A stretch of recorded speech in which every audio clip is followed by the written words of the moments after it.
Hola, ¿me escuchan?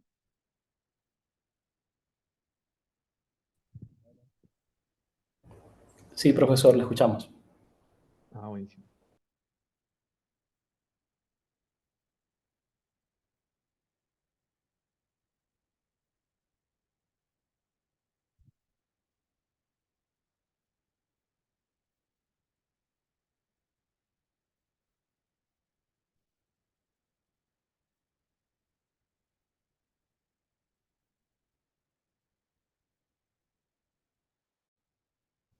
Uh, está bien.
Hola, se me bloqueó el computador. Entonces, voy a reiniciarlo.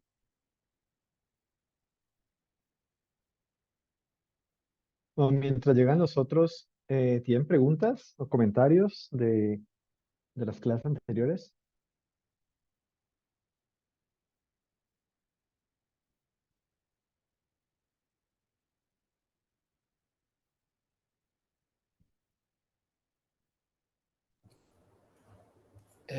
Profesor, yo tenía la duda porque todavía no sé dónde subir los resultados de la tarea y tenía entendido que es para este jueves, entonces no sé, si eso me preocupa un poco.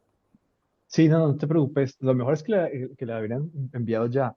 Pero eso creo que hay una confusión ahí, porque Alexander, creo que es el webmaster, dijo que les iba a enviar un correo para decirles cómo subirla a un Moodle, creo, a una página web, pero entonces entiendo que no lo ha hecho. O sí, ya les avisó cómo hacerlo. Voy a volver a revisar, pero no creo haber recibido ningún correo. A lo mejor está en spam, algo así puede haber pasado. Voy a volver a revisar. Vale. Sí, porfa. Igual yo todavía no sé cómo funciona eso, ¿ah? Así que no te preocupes. Por ahora, si querés o si quieren, eh, me lo pueden enviar al correo, pues mm, pues para que no se atrasen, ¿no? Para que no se les acumulen las cosas. Pero si no, mucho como quieran. Me las envían al correo y ya está. Alguien, de hecho, ya me lo envió al correo. Ok, bueno, disculpe la molestia, pero haré eso por ahora, mientras nos envían el correo. Acabo de confirmar que no, al menos no lo he recibido. Ellos sí nos dijeron Vale. cómo abrir nuestro repositorio, pero no sé dónde subirlo, si tenemos que darle acceso. No Sí, me ha quedado claro yo bien ese tampoco sé proceso. porque a mí tampoco me han dicho. Pero la semana pasada tuvimos una reunión el viernes y quedaron de avisarnos cómo es, pero yo tampoco tengo ni idea cómo es la cosa. Ya pongo el correo.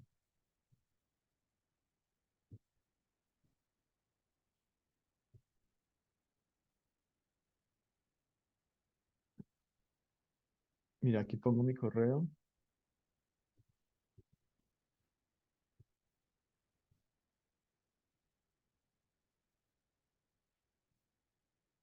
Pero no se preocupen, que tengo que por ahora esto es la locura que... Ay, se me cierra esta presentación.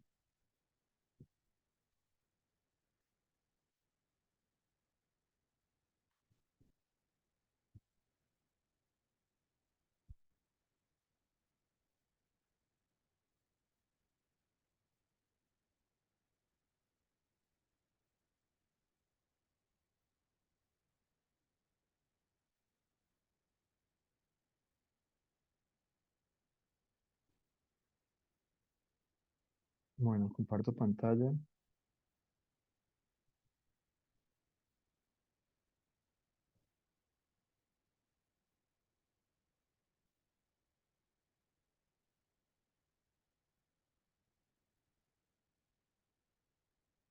Ahí ya la ven, ¿no es cierto? Mi presentación.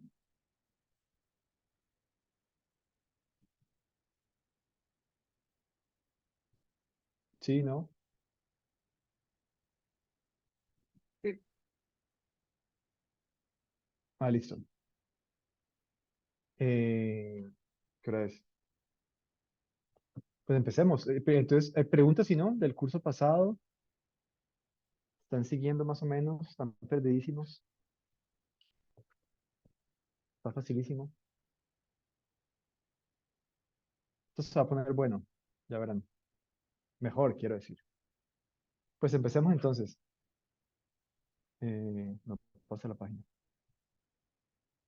la última.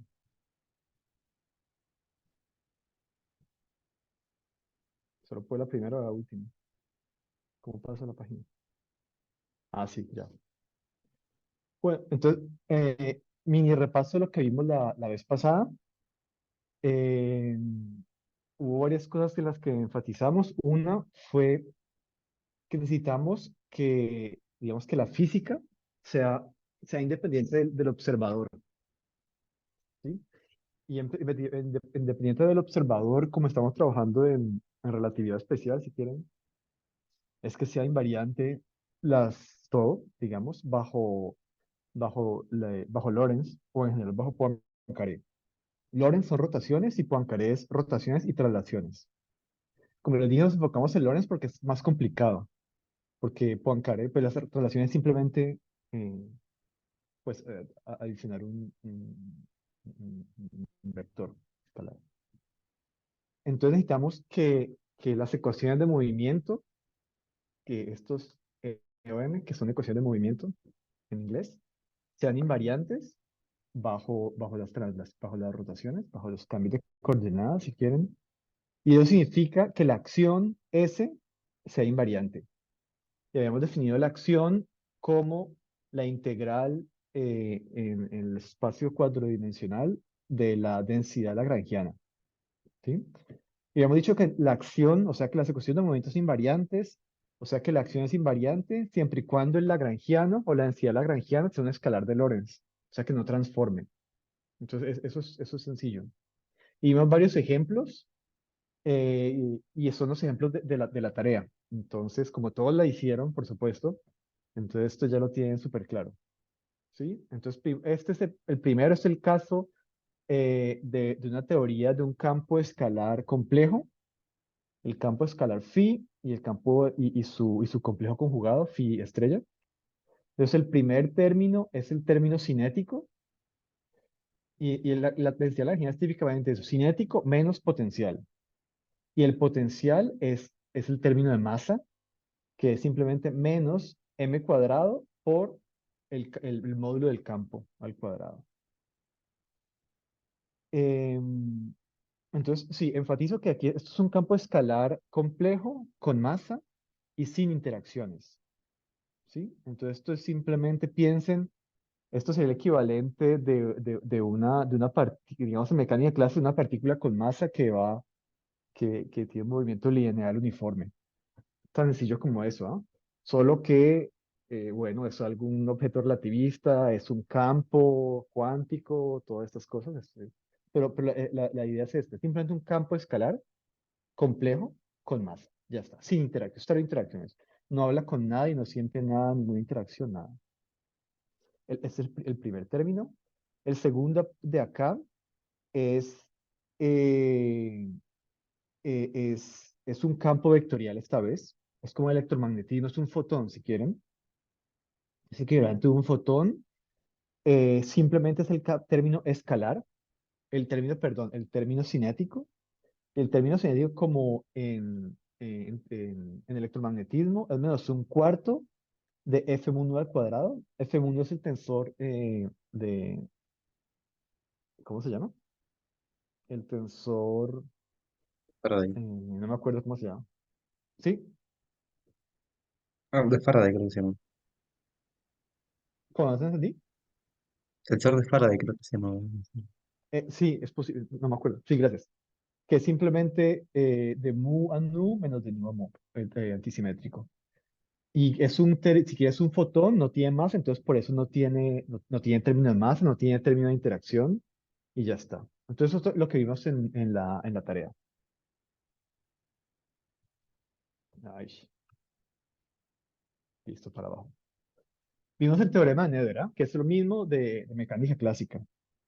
Eh, la idea es que si tenemos una simetría continua, y es importante que sea continua, o sea, si la acción es invariante, eso significa, el teorema de Noether implica que hay una corriente conservada.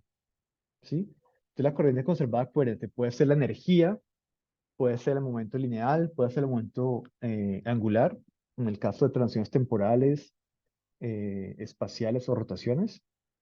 Entonces tenemos un cambio de coordenadas de este estilo, del campo va al mismo campo, así mismo, más una pequeña variación. Y es pequeña porque decimos que, digamos, que es una traslación o una rotación de un ángulo alfa muy chiquito. Entonces, alfa es el parámetro, una constante, es un número muy chiquito. Y si eso transforma así, vimos que la Lagrangiano transformaba así. Queríamos que la Lagrangiano fuera invariante, o sea, que no transformara, salvo una derivada total. Entonces, aquí vemos que la densidad Una Lagrangiano va a la pregunta. misma densidad. Ajá, dale. O sea, entiendo que la derivada de F mayúscula es delta L, ¿no? La derivada de f mayúscula, Ajá, es delta L. ¿por qué? Porque dice que esto es igual a cero, entonces la derivada de esto es esto. No, porque, o sea, L como transforma como escalar, ¿no? Ajá. Entonces sería más alfa delta L.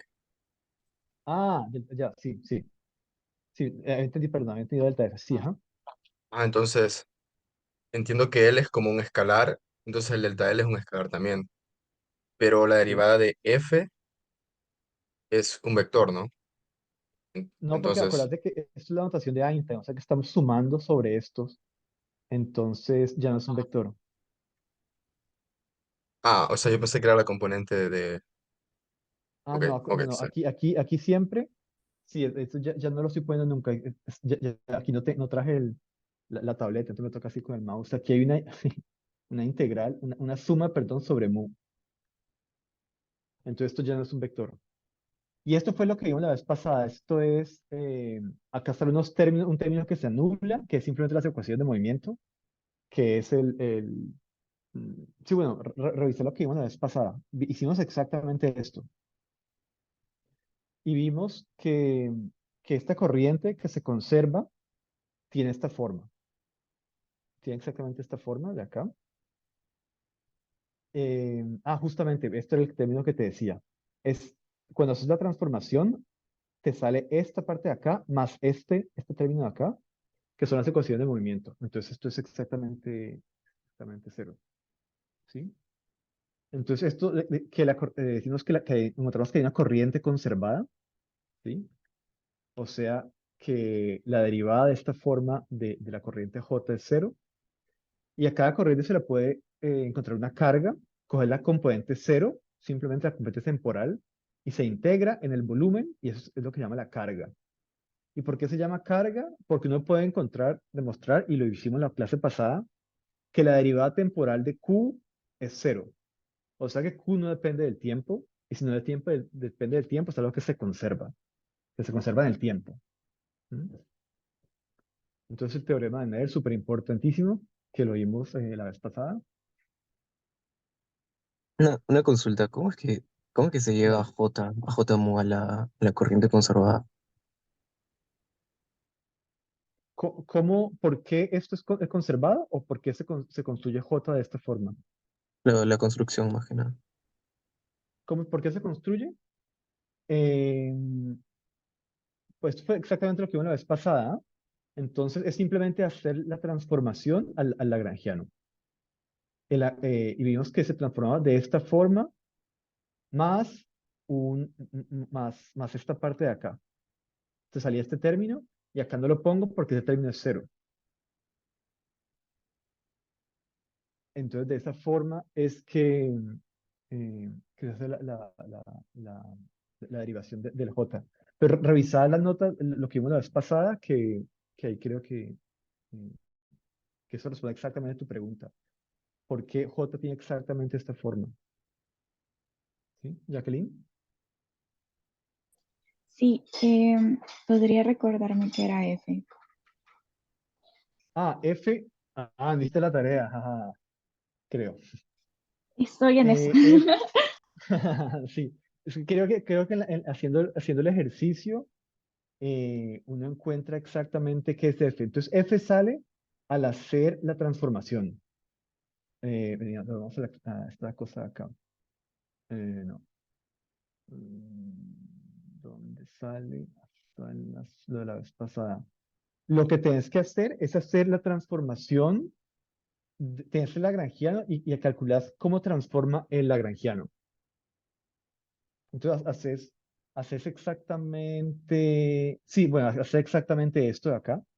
Tenés el lagrangiano, por ejemplo, esta cosa de acá, cualquiera. Coge esto de acá si querés y haces la transformación. La transformación sí es esto. Phi que va a phi más alfa delta alfa. Entonces lo haces en este ejemplo de acá. Y te va a dar algo, esperarías que te diera cero, porque decimos que queremos que eso sea invariante.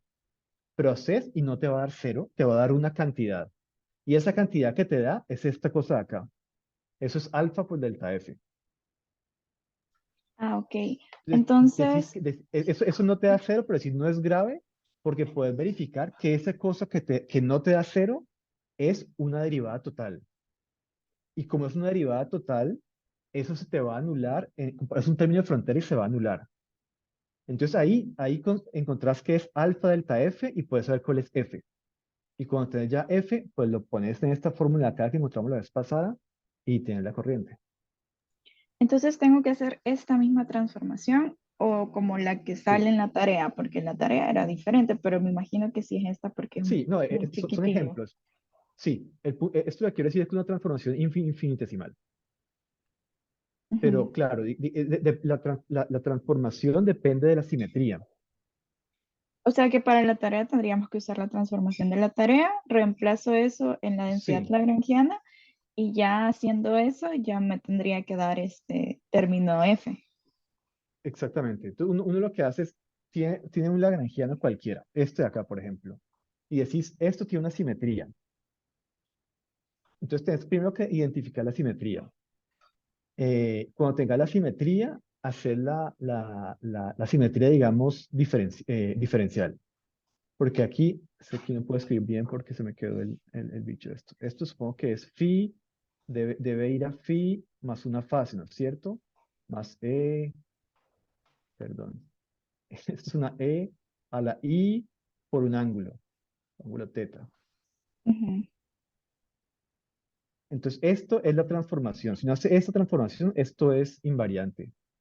Pero Ajá, eso queremos sí hacerlo. ya, a eso sí Ajá. ya llegué, eso ya lo Sí, hay tengo. que hacer eso, la transformación infinitesimal. O Ups. sea, como eso mismo, pero más un Ujú. cambio. Asumiendo que es un ángulo pequeño, entonces la transformación infinitesimal. Y cuando tenga la transformación infinitesimal, puedes ver cómo transforma el lagrangiano, ver que no es igual a cero, sino que hay un término que es el delta, esta cosa acá. Sí, Ah, esa ok. es la idea.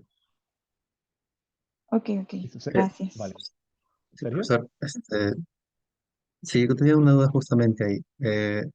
Solamente se hace expansiones hasta primer orden, ¿no? Cuando Ujú, estás buscando sí, estas simetrías. Me sí. preguntaba, ¿qué pasa si consideras expansiones a segundo orden? Eh, eh, Uno al final resolviendo encuentra que igual la reacción no va a variar o hay como ciertos términos correctivos que tienen que hacer la teoría No, o esto, no. no sí, uno siempre lo hace pensando en transformaciones infinitesimales y eso es suficiente porque si sabes una transformación infinitesimal, puedes hacer después muchas y te da una transformación, digamos, grande, pues. Supongo que eso también se debería poder hacer tomando una transformación general, no infinitesimal. Tiene que dar lo mismo, ¿ah? Nunca lo he hecho, mm, pero sí, no debería haber ninguna diferencia. Infinitesimal es fácil, ¿ah? Tal vez si lo haces general, no sé cómo sería, pero sí no veo por qué no se puede hacer. Puedes intentarlo, Bien, bien, intenta gracias. armas. ¿Veo otra manito levantada, Jacqueline, o es la de la pregunta de Sí, antes? soy yo. No, no, es que solo para ver si Dale. me quedó claro. Ujú, La dale. transformación que voy a ver es esa que aparece ahí, asumiendo como que E a la y alfa es el ángulo pequeño o tiene que ser como esa literal la que está en la presentación, que es, Esta de acá, eh, ajá. pero esa E a la I alfa también te da esto de acá. E a la I alfa, la exponencial, hace su expansión en Taylor. Entonces te da uno Ah, más I alfa. ok, ok, ya. Hoy sí, ya, gracias. Sí, es simplemente hacer la transformación infinitesimal, o sea, si quieres hacer una expansión en Taylor. Y ya está. Ya, ya. Hoy sí, gracias. ¿Listo? ¿Más preguntas? Muy bien, que haya preguntas. Vamos, sigamos. Esto es lo de la clase pasada, ¿no? Entonces, ejemplo, mira, justamente, ¿qué es lo de la tarea? Entonces, exactamente, mira, esto es la pregunta que tenía. El mismo, lagrangiano de un campo escalar complejo de masa m, identificamos una simetría global, lo mismo que escribí arriba, pero en bonito. Entonces, esta es una simetría global, digamos, significa que alfa es constante, es un número, es el ángulo, si quieren, de rotación. Con esto, entonces hay que notar la corriente. Entonces, como les dije, hay que hacer la transformación infinitesimal. O sea que este E y alfa es uno más I alfa y ya, hacen y encuentran la corriente. Pueden encontrar la corriente, pueden encontrar la tarea, creo que encontrar la carga, verificar que es una carga constante y eso. O sea, puede hacer otro ejemplo. Entonces ahora no un campo escalar complejo de masa M, sino dos campos. Entonces va a haber el campo uno y el campo 2 y, y ya está. Entonces este es un ejemplo de los dos campos. Se puede construir un doblete simplemente para que sea más sencillo, ¿ah? Un doblete de esta forma. Entonces un phi así cursiva, phi uno phi 2 y uno puede reescribir esta misma cosa, lo pueden verificar de esta forma acá. Es simplemente un cambio de variable, ¿ah? Aquí no se dejen confundir, no hay nada de física rara. Es simplemente un cambio de variable que en lugar de tener dos campos, hago un vector con dos campos, con cada una de las componentes. Y aquí me doy cuenta que esto que tenía, antes tenía como dos simetrías U1, ¿sí? Antes tenía dos simetrías U1.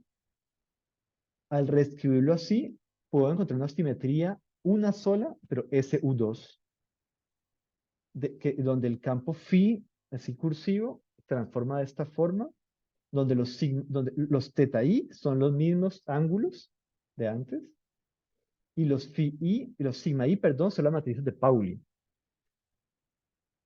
Entonces pueden hacer este ejercicio también, pero se ve muy raro, pero no se dejen confundir, es simplemente un cambio de variable.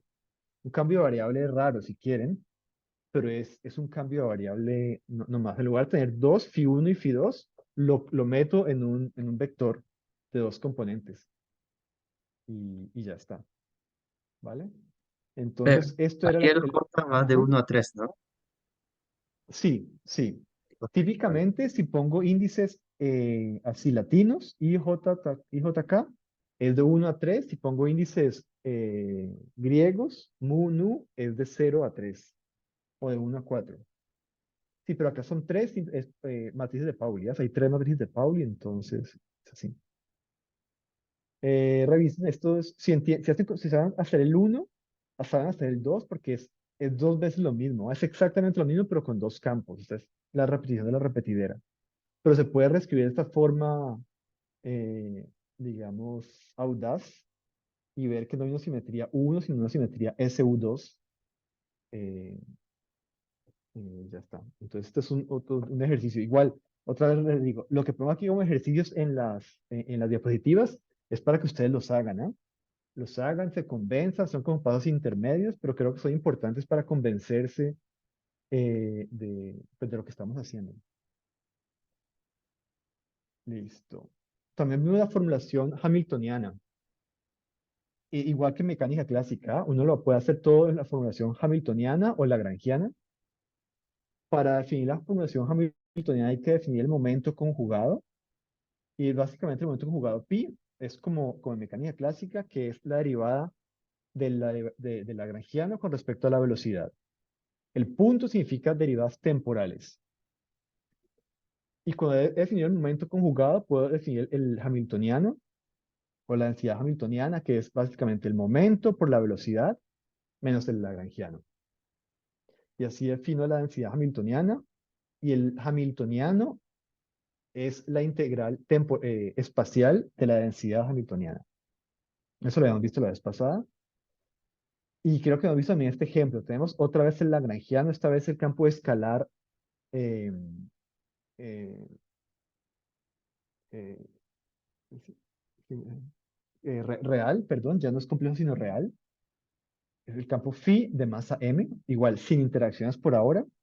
Y teniendo esto, ya somos capaces de calcular la densidad hamiltoniana o el hamiltoniano. Y hemos visto que era esta parte de acá. Entonces el momento conjugado, el término cinético y un término potencial que es el gradiente del campo y el término de masa. Esto lo habíamos visto la vez pasada. ¿Listo?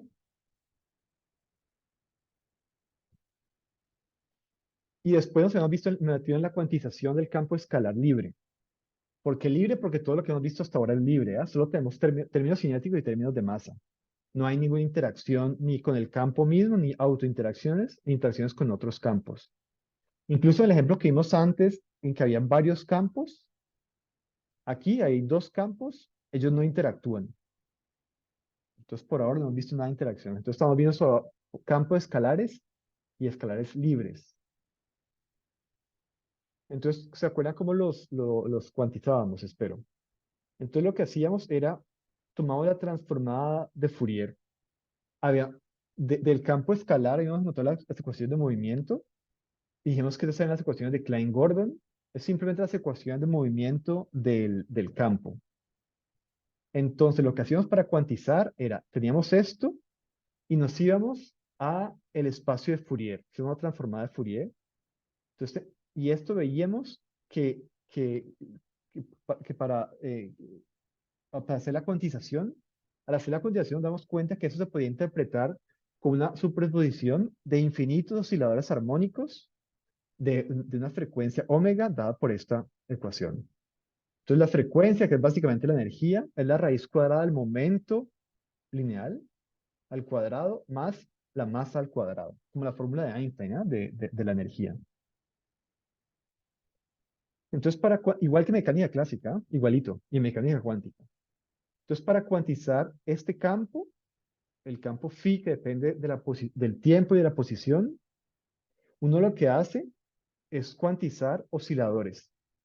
Infinitos osciladores. Es un poco raro porque es infinitas cosas, ¿no? Entonces es un poco raro, pero como no interactúan, son independientes. Entonces estos infinitos osciladores, eso puede ser muy complicado, pero en este caso, como es un campo a escala libre, es hacer infinitas veces la misma cosa. Entonces si uno sabe cuantizar uno, ya está. Y eso fue lo que hicimos. Entonces vamos a la representación de Schrödinger en donde los operadores no dependen del tiempo. Habíamos visto la representación de Schrödinger y la de Heisenberg. Schrödinger es operadores no dependen del, del tiempo, solo de la posición. Entonces tenemos que el operador de campo y el operador de momento conjugado, hemos visto que como mecánica clásica cuántica satisfacen estas reglas de conmutación, en las cuales los campos conmutan y los momentos conmutan también. Sin embargo, el campo con el momento no conmutan, tienen esta regla de conmutación, eh, que es básicamente I por el delta de Dirac tridimensional de la diferencia de posiciones. Dicho, solo conmutan y están en el mismo lugar. O sea, si Y es igual a X, o sea que Y menos X es cero. eh, no, ni siquiera, es infinito. Al revés, perdón, lo dije al revés. Estos solo conmutan si están en posiciones diferentes. Si están en posiciones diferentes, esto me da diferente de cero, o sea que es cero. Bueno, aquí tenemos las reglas de conmutación. Pero igual, no se dejen confundir, esto es exactamente lo mismo, es el análogo de lo que se vio en mecánica cuántica, que las posiciones conmutan, los momentos conmutan también, y posición y momento tiene conmutaciones y por el delta de Kronecker, igual que, y eso lo vimos la vez pasada, ¿no? Entonces lo que decíamos era, como dijimos, como pudimos identificar estos campos, dale, Sergio. Haciendo pregunta, eso cuando se define esa regla de conmutación para el caso del campo, tiene que ver con el concepto de localidad. Que en el tono habla un poco de eso en el capítulo también. Sí, Mm, sí, aquí estamos, sí. Ujú, dale. ok. Y eso, o sea, básicamente es que el campo, o sea, como usted dice, es una proposición de varios osciladores armónicos que interactúan. Eso es localidad, básicamente, ¿no? ¿O no? Eh, pero vamos a ver teorías, aquí solo vamos a ver teorías locales, pero eso no tiene que ver con el hecho de que tengan interacciones o no. Después vamos a poner interacciones, vamos a ver que igual se va a hacer como osciladores, pero son osciladores acoplados. El concepto de localidad uno lo puede ver acá y es lo que siempre uno ve, es que, por ejemplo, estos lagrangianos, estos hamiltonianos, siempre están evaluados, digamos, en la misma posición. Sí, nunca te vas a encontrar, digamos acá, digamos que es la integral en el mismo punto. Estás sumando sobre los puntos, pero siempre es el mismo punto. Nunca vas a tener dobles integrales, si quieres, de X y de Y, de 3X, de 3Y. Y es por eso, por ejemplo, que si tomas distintos puntos acá, esto conmuta, ¿sí? Si X es diferente de Y, el delta de Dirac es cero, o sea que te conmutan. Sí, entonces siempre está trabajando en teorías locales.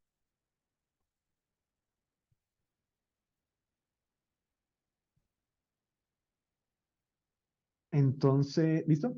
¿Otra pregunta, Sergio, o es la mano de antes? Perdón, era más adelante, gracias. Ah, listo. Eh, Esto, otra pregunta. Yajaira. Sí, profesor. ¿Esto de localidad solo se cumple para el campo escalar? O, por ejemplo, para el lagrangiano de Maxwell, ¿también se No, cumple sí, lo de sí, localidad? sí, siempre, sí, siempre vamos a trabajar con teorías locales. Siempre, siempre, siempre. Ya. Hay casos en que hay teorías no locales, yo nunca he trabajado con ellas. Eh, hay una razón fundamental, por eso me escapa, la voy a verificar, es porque uno siempre quiere teorías locales y no quiere que haya violación de localidad. Es un argumento súper sencillo, pero sí, no me acuerdo en este momento. Voy a anotarlo acá y lo miro y les cuento la próxima vez. ¿Qué profesor? Gracias. Vale, me gustó. Entonces, esto es lo que habíamos hecho la vez pasada para cuantizar el campo, mucho como lo vamos a cuantizar como osciladores armónicos. tiene todo el sentido del mundo reescribirlo en términos de los operadores de creación y aniquilación. Creación A con esta daga y aniquilación A normalito, igual que en mecánica clásica, cuántica, perdón. Entonces el campo lo escribimos como esta superposición. Nos vamos al espacio de los momentos, hacemos la suma en el espacio de los momentos de estos operadores de aniquilación y creación. Y lo hacemos tanto para el campo, phi, como para el momento conjugado, pi. Lo escribimos en términos de estos operadores, donde igual omega, como siempre, básicamente la frecuencia de mi oscilador, la energía, que es la raíz cuadrada de p cuadrado, p es el momento lineal, más m cuadrado. Y sabiendo las reglas de conmutación de los operadores de creación y aniquilación, o sea que siempre conmutan A con A y A daga con A daga, y A con A daga, esta es la regla de conmutación, podemos encontrar también que cómo conmutan o conmutan los campos, los momentos y el campo con el momento. Esto creo que lo habíamos visto la vez pasada, pero si no, revísenlo. Esto es reglas de conmutación, ¿no? No creo que sea particularmente complicado, pero hay que hacerlo y convencerse de que esto es así. El hamiltoniano, este lo puse, no sé por qué, porque lo había puesto ya antes, del campo escalar real. Ah, ya me acuerdo por qué puse esto. Porque esto lo habíamos visto, entonces un par de diapositivas acá. Este es el campo, ajá, el campo escalar real, lagrangiano, el hamiltoniano. Y esto, entonces, como sabemos, la expresión del campo y del momento conjugado en términos de operadores de creación y aniquilación, se reescribe simplemente, es simplemente un cambio de variable, en términos de A daga y de A, de esta forma. Y uno también lo puede reescribir, porque sabemos cómo conmutan de esta forma, en términos del conmutador. Y convénzanse de esto, porfa. Entonces, para que pongo tarea, convénzanse de que es así, porque esto es muy importante y esto es lo que empieza, lo chévere que empieza ahora. ¿Listo? ¿Hay preguntas o comentarios? Creo que esto fue lo último que habíamos visto la vez pasada. De hecho, aquí se terminó la clase de la vez pasada. Entonces, sigamos, que empieza lo bueno. Entonces, en analogía con el oscilador armónico en mecánica cuántica, definimos el estado de vacío como este ket cero. Y el estado de vacío es tal que si le aplico la aniquilación, o sea, al estado de vacío, me tiene que quedar cero para cualquier momento. En el vacío no hay partículas de ningún momento, así que si aniquilo, tiene que quedar cero. Esa es la definición misma del vacío. Entonces, si actúo con el hamiltoniano en el cero, eso me tiene que dar la energía, ¿no es cierto? H aquí es un operador, E0 con el sombrerito este es el autovalor, o sea, es la energía. Entonces, hagamos ese juego. Entonces, el hamiltoniano lo definimos así, o lo calculamos que era de esta forma. Entonces, si aplico el vacío acá, o sea que lo aplicaría primero en este término de acá, si lo aplico en este término me da cero, porque aniquilo el vacío. Este término acá no debe ser cero, entonces pongo que la energía, y esto es un número, ¿ah? Ya no son operadores, esto es el I por el delta. Entonces, la energía debe ser esto, ¿sí? Pues, la integral con esta cosa acá, de este término acá.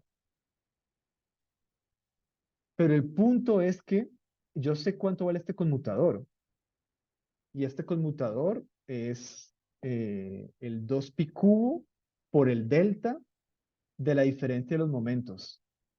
Como lo hacemos en el mismo, la diferencia de los momentos es cero, o sea que me da, este bicho de acá, me da 2pi cubo por el delta cubo de cero. Y el delta de Dirac en cero es infinito. O sea que esto me está diciendo que el vacío, sí, estoy aplicando el hamiltoniano del vacío, que la energía del vacío es infinito. ¿Qué pasa? ¿Mm? Entonces, tratemos de entender qué es el estado de vacío que estamos haciendo acá.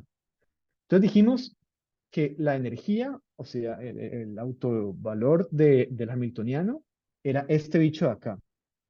Dijimos que esto es infinito. ¿Por qué es infinito? Porque tengo un delta de Dirac evaluado en cero, que eso es infinito. Entonces, pero realmente esto acá, esto es infinito por dos razones. Micho, aquí no hay un infinito, sino hay dos infinitos. Entonces, el primero es el que dije ahora. Tenemos este bicho de acá, y esto, el delta de Dirac, si recuerden, se puede escribir de esta forma.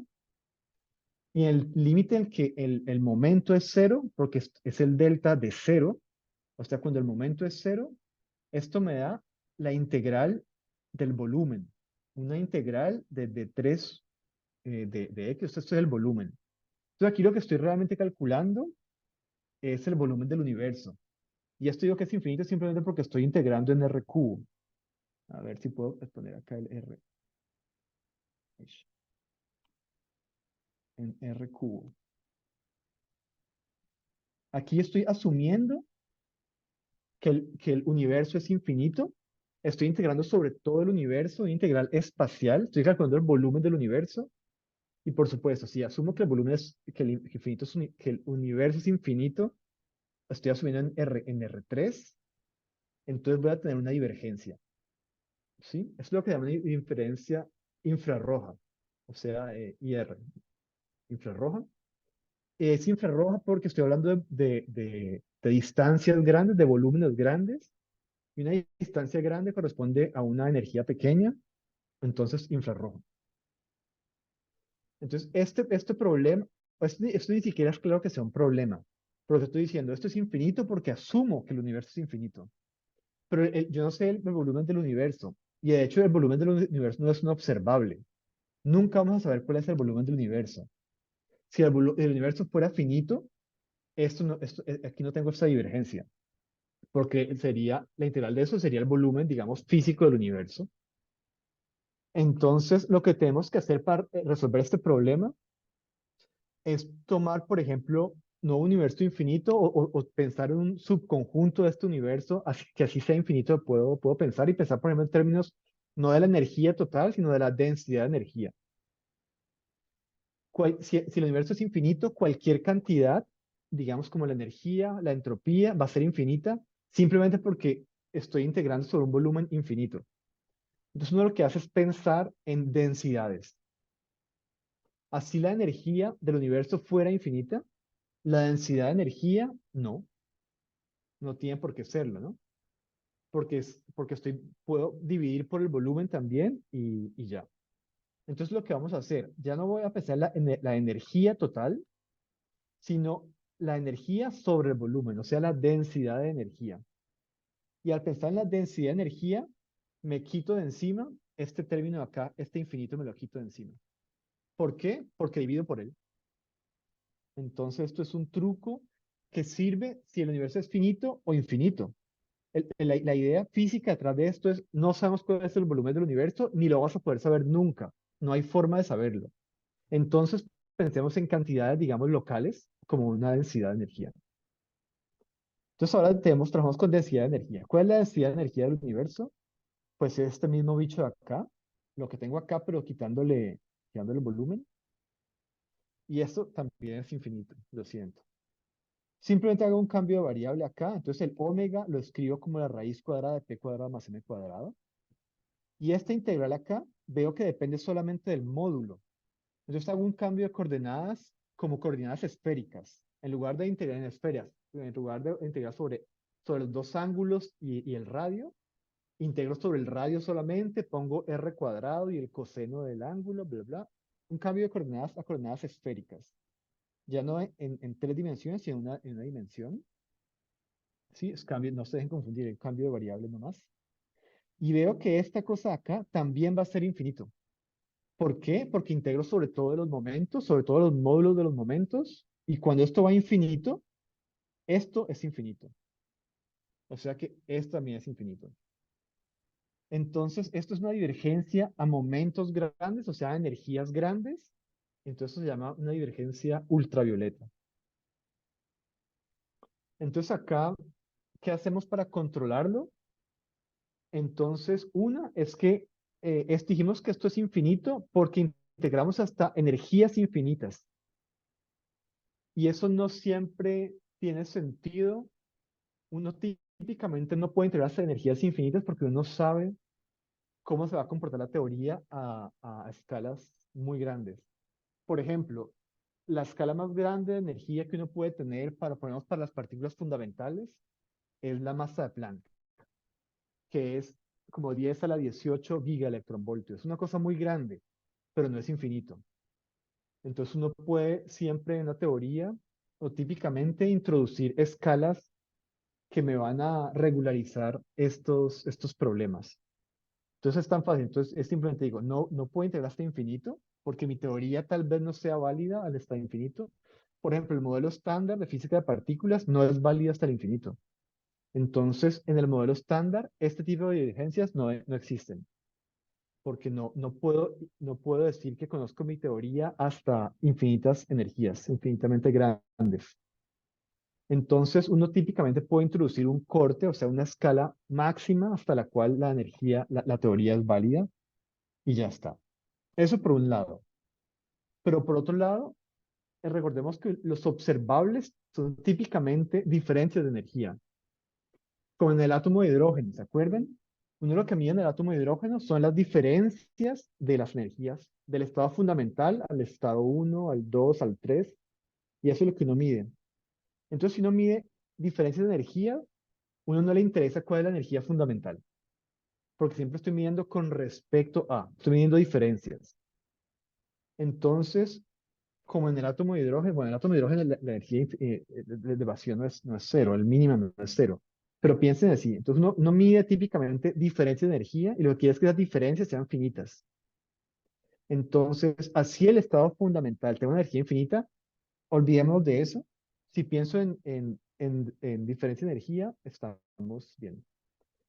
Aquí puse constante cosmológica, que es, bueno, el contraejemplo, pero nadie sabe muy bien qué es la constante cosmológica, así que por ahora eh, pensemos solo en diferencia de energía y ya está. ¿Listo? ¿Preguntas? Creo que esto es fácil, solo que conceptualmente es muy rico, hay muchas cosas, pero técnicamente creo que es sencillo. ¿Todo bien? ¿Seguimos? Listo. Entonces, decimos que como los observables son diferencias de energía, vamos a olvidarnos de la energía del vacío. Hay un problema, nos olvidamos de él, por ahora nos tapamos los ojos y nos olvidamos de él. Entonces dijimos que esa energía de vacío venía de este término de acá, perdón, vuelvo acá. El problema de la energía del vacío es este término de acá, esto de acá. Entonces, ¿qué hacemos? Pues nos olvidamos de él, porque esto es un número, ¿ah? Es infinito, sí, pero esto es un número al final y al cabo. Entonces, pensemos en diferencias de energía, nos olvidamos de ese término y el hamiltoniano entonces se vuelve este cosita de acá. Y esto ya no tengo problemas con el vacío, porque si esto lo pongo a aplicar, a actuar en el vacío, si acá pongo un vacío, esto me da cero. Si acá pongo el vacío, esto es un cero, esto me da cero, porque es la aniquilación actuando en el vacío, que es cero, por construcción. Entonces aquí ya no tengo problemas de la energía del vacío. Y esto que hice yo así, que se ve tan burdo, esto es lo que se llama trabajar con el ordenamiento normal. Entonces definamos qué es el ordenamiento normal. Entonces es esto. Para un producto de campos libres, como tenemos ahora, entonces phi1 por phi2 por phi3, bla, bla, bla, bla, n campos, se define el producto normal y para esto lo pongo entre unos, como dos puntos. Hago como un sándwich, dos puntos al principio, dos puntos al final. Como el producto usual de todos los operadores de aniquilación colocados a la derecha. Esto suena rarísimo, ¿ah? Pero van a ver que es sencillo técnicamente y después vamos a entender por qué tiene sentido hacer esto. Por ahora, confíen en mí, hagamos esto, así que suena rarísimo, pero veamos lo que es. Entonces, el hamiltoniano, sin quitarme el conmutador, era esta cosa de acá, ¿se acuerdan? Esto fue lo que vimos. Voy a volverme para que lo vean. Este es el hamiltoniano, es esto. Cojo este hamiltoniano de acá y le hago producto normal, significa que lo pongo entre estos dos puntos a la izquierda y a la derecha. Entonces lo que me dice esto es que pongo los operadores de aniquilación a la derecha. No me preocupo de la conmutación, simplemente los muevo. O sea, a este no le hago nada porque la aniquilación ya está a la derecha. Este término de acá, la aniquilación está a la izquierda. O sea que esto lo voy a cambiar de orden. Este de acá lo paso para acá. Los cambio de orden, sin pensar en la conmutación. ¿Por qué? Porque digo que es un producto normal. Entonces les cambio de lado, los dejo así y ya está. Y esto es igual a esto de acá, porque son dos veces la misma cosa. Entonces quito el un medio y ya está. ¿Ven lo que hice? En últimas lo que hice fue quitarme el conmutador, pero por una razón, es porque digo que el hamiltoniano lo defino como el producto normal de los campos. ¿Ven? Esto, bueno, entiendo que sea raro, pero ya verán. Esperen un poco para ver esto porque tiene sentido. Eh, listo, entonces otra vez, el hamiltoniano es lo que habíamos dicho la vez pasada. Listo, Sergio, pregunta.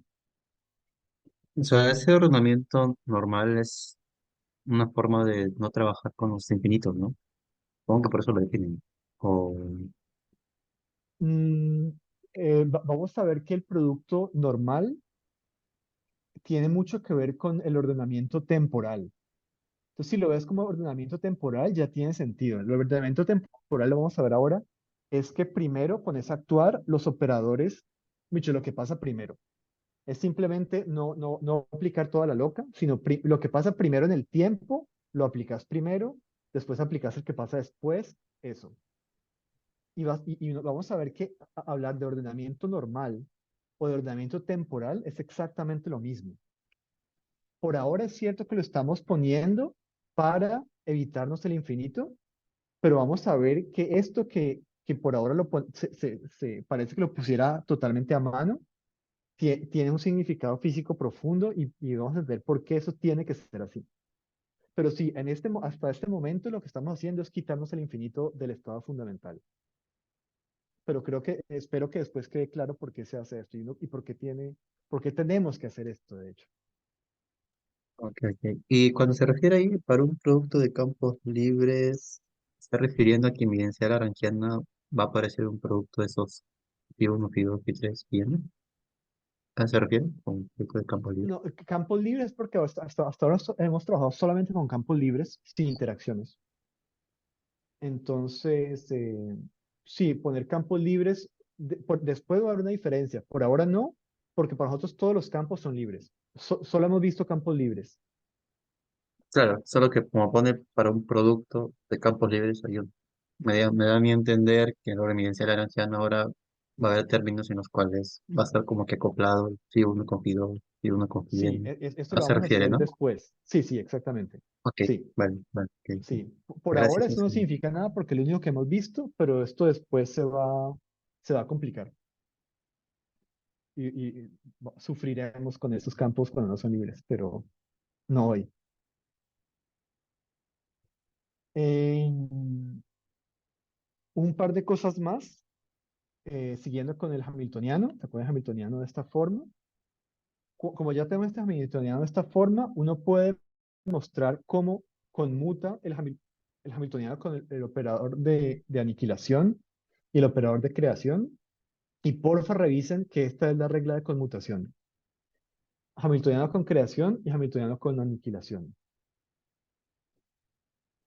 Y ahora, si están convencidos de esto, o cuando se convenzan de esto, va a ser muy fácil ver cuál es la energía, ya no del vacío, sino de un estado excitado. El vacío era cero. Si aplico la creación al estado cero, esto me crea en principio una partícula con momento p, ¿no es cierto? Cuando aplico el hamiltoniano a este estado, me va a dar la energía, o sea que me va a dar el omega, y el omega es simplemente la energía, ¿no? La frecuencia es simplemente la energía, es la raíz cuadrada de p, momento lineal cuadrado más m cuadrado. Es la energía relativista de una partícula de masa m y momento p. Entonces el hamiltoniano se comporta exactamente como queremos. El operador hamiltoniano te da el autovalor, o sea, que es la energía de un estado. Pero parece que convencerse de estas reglas de conmutación. Y también se puede calcular, digamos que calcular la energía, también podemos calcular el autovalor del operador P, del operador momento, que está definido de esta forma, y uno puede verificar que el autovalor del operador momento es el momento. ¿Sí? Eh, y esto se puede, lo pueden verificar. Y claro, se me olvidó decir, el operador momento es simplemente, como lo hemos visto la vez pasada, la integral espacial del tensor energía, de la componente cero y del tensor energía impulso, que definimos la vez pasada. Y en particular, también para el caso de un campo escalar real, está visto dado de esta forma. ¿Sí? O en el espacio, sí, de esta forma.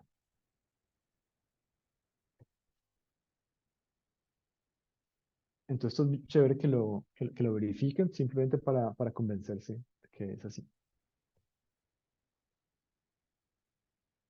Listo. Entonces, un poco más ahora de las partículas, ¿no? Entendimos cómo está el vacío, cómo se crean partículas a partir del vacío, cómo se aniquilan. Entonces, un poco más otra vez. Entonces, el A daga de P es el operador de creación. Me crea un estado de momento P y de energía dada por esta fórmula. ¿Sí? Energía es básicamente la frecuencia.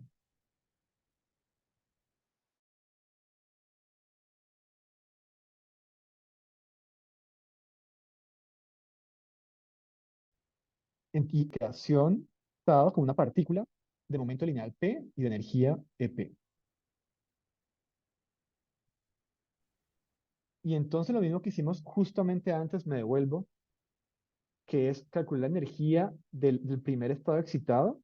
Puedo hacer lo mismo, calcular la energía, por ejemplo, ahora de un estado que tiene dos partículas. Entonces el cero es el estado de vacío. Cuando aplico la creación, entonces me va a crear una partícula de momento P. Aplico otra vez, me va a crear entonces una segunda partícula. Entonces yo tengo una partícula de momento P y una partícula de momento K. Y ahora aplico el operador el hamiltoniano para calcular la energía. Y esto me va a dar simplemente la energía, mejor dicho, el autovalor del operador H va a ser la energía total del sistema, o sea, la suma de las dos energías. Y lo mismo si aplico el operador momento, ¿ah? Me da la suma de los momentos. Claro, esto es para dos, pero puedo seguir, ¿ah? Lo hicimos para cero, o sea, para el vacío, para uno, para dos. Pueden seguir así sucesivamente. Entonces vamos a tener un espacio de estados, y eso es lo que se llama espacio de Fock. No sé si se acuerdan esto también es posible que lo hayan visto antes, ¿ah? Entonces el espacio de Fock lo que simplemente es un espacio donde está el vacío, una partícula, dos partículas, tres partículas, bla, bla, bla, todas. El espacio de los estados. Igual que en mecánica cuántica, uno puede definir el operador número de esta forma. En el espacio y momento, la suma sobre en el espacio de los momentos de creación por aniquilación. Y este operador número es súper interesante porque lo aplico a un estado de n partículas y me da n. Me da el número de partículas. El operador número lo que hace es contarme cuántas partículas tengo en el estado. Y revisen todo esto, ¿ah? Convéncense de que es así. Y como estamos trabajando en una teoría sin interacciones, que fue tu pregunta ahora, Sergio, creo, Esto de los campos libres. Sí, la teoría de campo libre significa que los campos no interactúan, ¿no? Son partículas súper aburridas con una masa que se mueve en un así, movimiento lineal uniforme, ¿ah? No hacen nada. Entonces, en esa teoría, donde no hay interacciones, es normal que el número de partículas se conserve, ¿sí? Son, si quieren, piezas en bolas de billar que no se chocan nunca. Al principio y al final el número es el mismo, porque no hay posibilidades. No estoy creando partículas, no es mucho, no se ponen más bolas, no tiene huecos la muestra de billar, no estoy perdiéndolas. Entonces el número de partículas se tiene que conservar. Eso significa que n, el operador número con hamiltoniano, tiene que ser cero. Uno puede verificarlo, ¿no? Como una verificación de que todo esté bien, pero eso tiene que ser cero porque recuerden que la conmutación con el hamiltoniano es i por la derivada temporal. O sea que dijimos que n se conserva, o sea que la derivada de n tiene que ser cero, o sea que n tiene que conmutar con el hamiltoniano. Y eso lo que significa simplemente que el número de partículas de la teoría se conserva. ¿Y por qué? Porque no hay interacciones. Ya está. Son n partículas que no se hablan entre sí, ni con ellas mismas, que van en línea recta. Súper triste, ¿no? Eso. Se mejora esto, no se preocupen. ¿Hay preguntas? ¿Comentarios? Sí, yo tengo una pregunta. O sea, Dale. hasta el momento entiendo que la ensalada grafana que tú se define al inicio no te da cierta información de en qué estado va a estar tu campo, ¿no? Porque puede estar en un estado vacío, puede estar en el estado, un estado excitado o segundo estado excitado, pero entiendo que no se sabe hasta luego de operar, de justamente aplicar el operador hamiltoniano a un determinado estado X que no conozco, Sí, ¿correcto? sí, es algo así. Es pensar que eh, el hamiltoniano te dice simplemente, pensar en una ecuación diferencial. Una ecuación diferencial te dice cómo se comporta, cómo evoluciona cualquier cosa, ¿no es cierto? Un péndulo o lo que sea. Pero la ecuación diferencial, eso no es suficiente. Tienes que darle las condiciones iniciales. Porque para cualquier, digamos, conjunto de condiciones iniciales, la ecuación diferencial te va a dar la evolución. La evolución va a ser distinta, pero vos sabes cómo va a evolucionar. Es como si la granjiana te dice cómo, cuál puede ser la dinámica general de un sistema. Digamos, te da las leyes, digamos, de las leyes de Newton, no sé. Vos sabes que cualquier cosa que soltés va a caer, ¿no es cierto? Y sabes cómo va a caer, con qué velocidad, con qué aceleración. Pero eso no, pero tenés que fijar unas condiciones, tenés que como alimentar el sistema diciéndole exactamente qué sistema es para ver cómo va exactamente a funcionar, cómo va a evolucionar. Entonces después ya digamos teniendo este lagrangiano, uno con eso puede calcular, por ejemplo, procesos específicos. Creo que es lo que querés. Puedes calcular, por ejemplo, cuál sería, cuál sería la sección eficaz. En este momento no, porque no hay interacciones, pero cuando pongamos interacciones podemos calcular la sección eficaz o la probabilidad de que dos electrones se choquen y me genere dos fotones. Entonces, sí, digamos que cómo evoluciona esto depende de lagrangiano, pero también tienes que darle información inicial de que, por ejemplo, qué partículas tenés y qué partículas tenés, digamos, al principio, al final, y la cinemática, todo eso. Pero digamos que el hamiltoniano o el lagrangiano no es suficiente. Tenés que especificar un proceso y especificar la cinemática en particular. No sé si respondí tu pregunta. Pensar en el modelo Sí, estándar. Tenés sí, sí. el lagrangiano del modelo estándar, pero con eso no puedes saber, tienes que decir, bueno, tengo el modelo estándar, ahora quiero, no todo el modelo estándar, quiero en particular qué pasa con dos electrones y dos muones con tal energía. Tienes que dar mucha más información para poder extraer eh, eh, para poder calcular, no sé, secciones eficaces, tasas de desintegración, cosas de ese estilo. Claro, ¿Vale? claro. O sea, igual lo preguntaba porque era duda, o sea, si para que uno, la energía no toca esa información, al hablar de un estado excitado del campo, quiere decir que de alguna manera está interactuando con algo. Nadie surgió esa pregunta. Es como que Claro, más sí, quitas el no, campo, pero ¿no? ujú, sí, Ujú. aquí no estamos todavía excitando los campos, porque justamente el número de partículas se conserva. Por ahora lo único que podemos hacer es crear o aniquilar partículas con estos operadores. Sin embargo, no lo estamos aplicando, digamos, en el tiempo, no estamos creando ni aniquilando partículas, porque estamos diciendo que no hay interacciones. Entonces, simplemente, si tenés un sistema, digamos, con tres partículas, sabes que va a tener tres partículas por siempre. Por, pero todo esto que estás pensando de interacciones ya vendrá en el futuro y te arrepentirás Ah, de ok, haberlo ok. preguntado. Entonces, estos no son, entonces está mal decir que hasta ese momento está mal decir que son excepciones del campo, no, no son excepciones del campo, entonces, eso es lo que, el- Eh, bueno, no, yo creo que sí, sí está bien, pero no es que lo estemos excitando. Asumí que Stampo está excitado, o sea que si quieres tener osciladores que están oscilando, digamos, a cierta frecuencia, entonces en ese sentido son estados excitados, pero, pero ya, si los excitas, bueno, no sé, los creas el universo con esos estados excitados y así va a ser igual por la eternidad. No ah, estamos ok, bueno, excitándolos ni eh, desexcitándolos en el tiempo. Mm, claro, ok, la palabra clave es en el tiempo, entonces, claro, sí, exacto. gracias. Eh, un par de cosas más sobre esto. Sabemos que los operadores de creación conmutan, así tengan distinto momento. O sea, que si yo aplico primero K y después P, o P y después K, es igual, porque conmutan. Significa que los estados son idénticos. Que yo creo una partícula con momento K y una P, o una P y momento K, es igual, ¿vale? Entonces, eso es un primer punto. Otro primer punto es que yo puedo crear tantas partículas quiera con un mismo momento, digamos P. Puedo crear, mira, creo con P, otras P, las que quiera, N partículas con el momento P.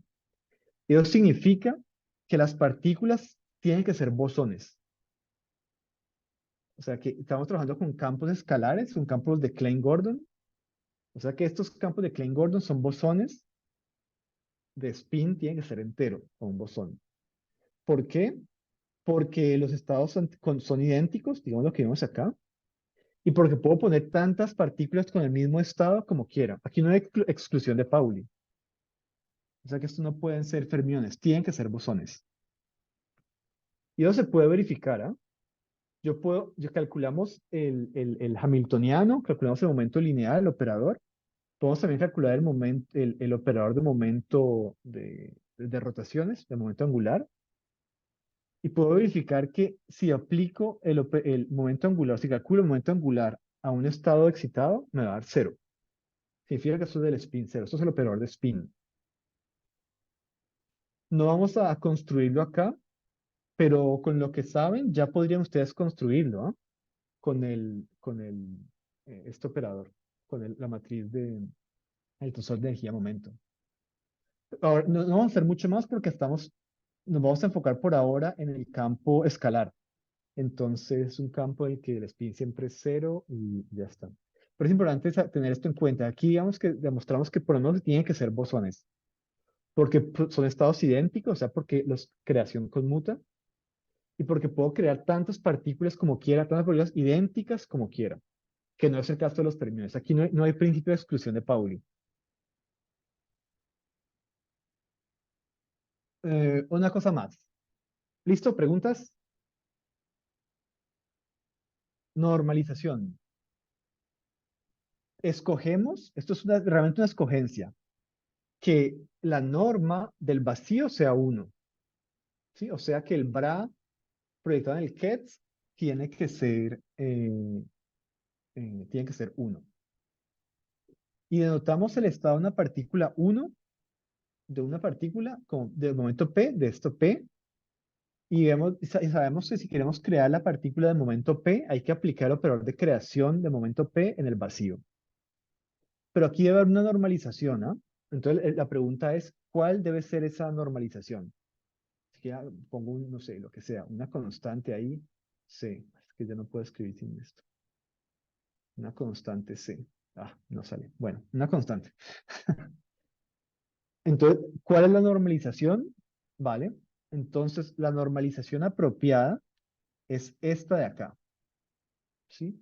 Quiero poner esta raíz cuadrada de 2 veces la energía. ¿Y por qué esto es interesante o por qué tiene sentido ponerlo de esta forma? Esta normalización tan rara. Pues bueno, uno puede calcular qué es la proyección de este de bracket de P con K, asumiendo que la normalización sea 1, ¿ah? Entonces, si la normalización fuera 1, sería esta cosa acá. Entonces, creación a la derecha, aniquilación a la izquierda. Y esto es simple, esto lo puedo poner a conmutar, ¿sí? Y me da esta cosa de acá. Esto sería simplemente el conmutador, que es esta forma de acá. Y es importante, acá hay una cosa que no lo hago, pero pueden convencerse ustedes, es que la energía por el delta es un invariante de Lorentz. O sea que todos los observadores van a ver la misma cosa. Que un observador, digamos A y un observador B, van a ver lo mismo. Entonces aquí pongo A, digamos que es con los primas, y B es sin los primas. Y esta cosa es un invariante. Y pueden ver el libro de Peskin. Y ahí está esto demostrado. No, es una demostración larga, no es, sí, es para no, sí, tomaría mucho tiempo hacerlo acá, pero lo pueden hacer, lo pueden ver y convencerse. Entonces, siguiendo, eh, ¿dónde estaba?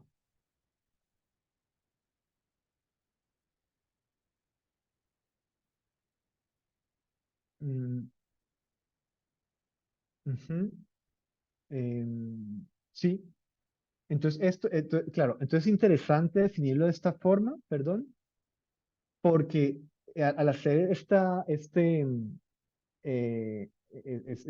producto escalar, este bracket, K con P, me va a dar un término que es invariante de Lorentz. Es importante que sea invariante de Lorentz porque significa que la norma de este producto escalar es siempre, es invariante. O sea que todos los observadores van a ver exactamente la misma energía. Entonces, eso significa, es la razón por la que vamos a definir esta normalización de acá. Ujú. Entonces vamos a definir siempre usando esta normalización que se ve rara, pero que tiene mucho sentido hacerla porque es la forma en que el producto escalar se vuelve invariante. Entonces, recapitulando, el campo otra vez en la formulación de Schrödinger no depende del tiempo, solamente depende de la posición y lo definimos de esta forma. Es un campo escalar, que lo definimos de esta forma acá. La integral sobre el momento, 1 sobre raíz de 2 por la energía, aniquilación con esta exponencial, creación con esta exponencial negativa. El momento de una partícula de momento P la definimos de esta forma, con esta normalización. Y cuando aplicamos el campo al vacío, una parte de acá va a aniquilar, esta parte va a crear, y me va a crear un campo de esta forma, y tengo esta cosa de acá. Cuando aplico el campo al vacío, ¿sí? Entonces voy a tener una partícula de momento P y voy a hacer una integral sobre esto. Y puedo calcular, digamos, este sándwich, ¿sí? De cero, el campo y una partícula de momento P. Y de aquí ya puedo ver lo que es, ¿ah? Pues usando este término de acá, puedo calcular, y esto es simplemente la exponencial de x punto P. Igual que mecánica clásica, cuántica, es la misma. Por ahora estamos realmente siguiendo exactamente lo que hace mecánica cuántica, claro, con el concepto de los campos, ¿verdad? Claro, pero es algo muy, muy parecido. Entonces, lo que vimos es que este campo, actuando sobre el vacío, crea una partícula en esta posición, ¿sí? Entonces, el campo en la posición X, la posición en el espacio tridimensional X, me crea una partícula en X. Una cosa más, ahora vamos al campo escalar complejo, libre pero complejo, ¿vale? En la Lagrangiano lo hemos visto 1000 veces. Es esta cosa de acá, el término cinético menos el término de masa. Es un campo libre, así que no hay más interacciones. Y el campo ahora es esta cosa de acá, ¿sí? Ya lo habíamos visto. Donde es un campo complejo, o sea, tengo 2 grados de libertad, entonces tengo, digamos, dos operadores de creación y de aniquilación. B sería en este caso aniquilación, C daga creación. Y el aumento conjugado, también puedo calcular el momento conjugado, sabemos cómo hacerlo. Donde esto tiene las reglas de conmutación de siempre, ¿ah? O sea, creación con creación y aniquilación con aniquilación conmutan. Aniquilación con creación, tengo esta cosa acá para el B. Aniquilación con creación en C, tengo esto de acá, etcétera. Igual que antes. Igual que antes, puedo calcular reglas de conmutación entre el campo y el momento conjugado, o el campo y el momento, sí, el pi y pi daga. ¿Mm? Igual que antes. Entonces, dale, pregunta.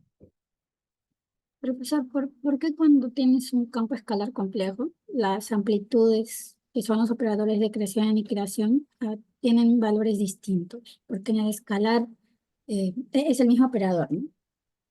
No, no es el mismo, claro, es O el sea, mismo operador, digamos, de creación y el mismo de aniquilación, pero son sí. distintos. Es importante diferenciarlos. Y es importante Mm, diferenciarlos porque son distintos. Digamos, si querés, son 2 grados de libertad. En el campo ya, escalar, un escalar es un número, tiene 1 grado de libertad. Un número ya, complejo tiene dos, ¿no es cierto? Digamos, real sí. más i por la parte real, la parte real y la parte compleja. Entonces, eso Ok, se traduce en que en el caso de un campo escalar, perdón, complejo, tiene 2 grados de libertad, B y C. ya. Ok, Pero gracias, entonces profesor. tienes B y B daga y C y C daga, ¿no? Entonces, tienes Ujú. dos de creación y dos de aniquilación. Pero esa es la razón. O sea, El hay dos grados campo, del, ujú, o sea, hay sí, dos grados de libertad, entiendo, uno por la parte real y el otro por la parte compleja. sí, algo así, lo puedes pensar de esa forma, sí. Ya, ok. Gracias. Y una consulta, cuando uno tiene un Dale. campo complejo, o sea, yo pensé que los dos grados de libertad era el campo, el phi, y el phi era el segundo grado de libertad.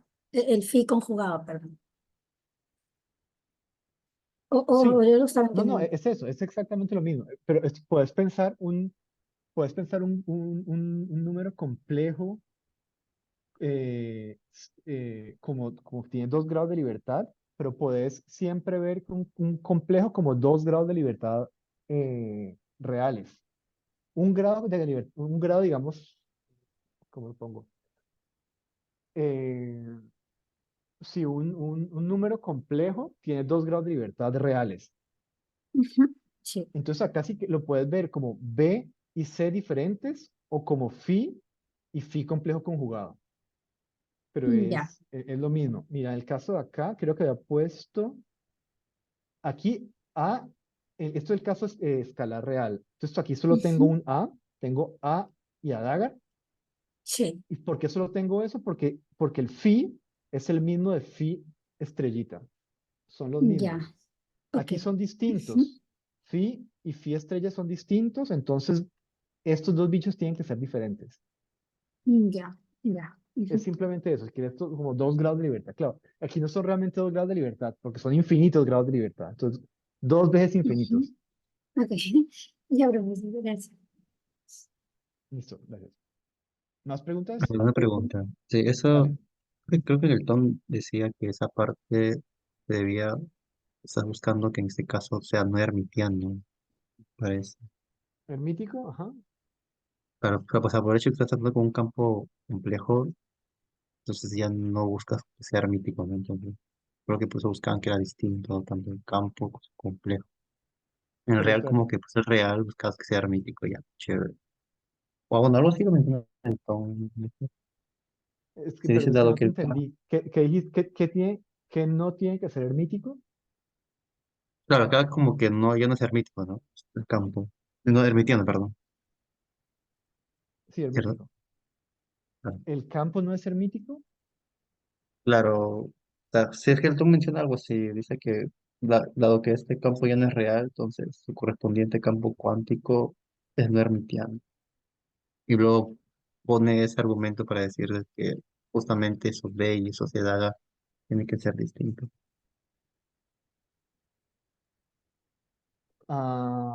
No sé, voy a leer, voy a buscar ahí qué es lo que dice exactamente porque no sé a qué se está refiriendo.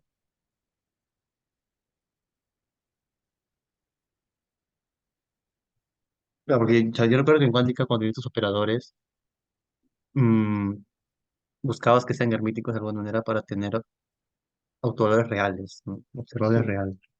sí. Claro, entonces acá entiendo cuando son complejos, entonces Supongo no que es puede eso lo ser. que quiere decir. Como es complejo, ya el campo y el campo conjugado son diferentes, entonces estos B y C tienen que ser diferentes. No sé si simplemente eso lo que quiere el comentario de Tong o si es algo más. No sé. Es que no sé exactamente qué dice. Pero supongo que es eso, ¿no?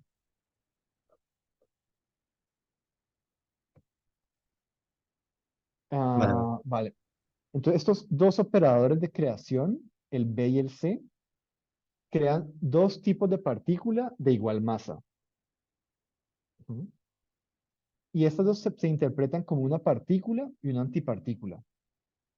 Son dos partículas diferentes de la misma masa, pero son dos partículas diferentes porque esto viene de un campo complejo y tienen cargas opuestas. ¿Mm? Entonces, cuando cuantizamos esto, encontramos eh, la carga y le ponemos otra vez el producto normal, pero ya somos expertos en producto normal, ¿ah? Entonces, poner el producto, entonces, se define de esta forma. Podemos escribir esto en términos de operador de creación y aniquilación y sabemos que vamos a tener creación y aniquilación en distintos órdenes y sabemos que el producto normal lo que te dice es que a la derecha siempre va la aniquilación. O sea que siempre es creación, aniquilación y después creación y aniquilación. Esto es lo que significa que es el producto normal. Ujú. Em, sí, bueno, sí, esto realmente es justamente la tarea que creo que era para hoy, bueno, para esta semana, la tarea de la semana pasada, que era calcular, ¿te acuerdas la corriente de Nether para el campo complejo? ¿Sí? ¿Se acuerdan? Para el campo complejo, esto fue lo primero que discutimos.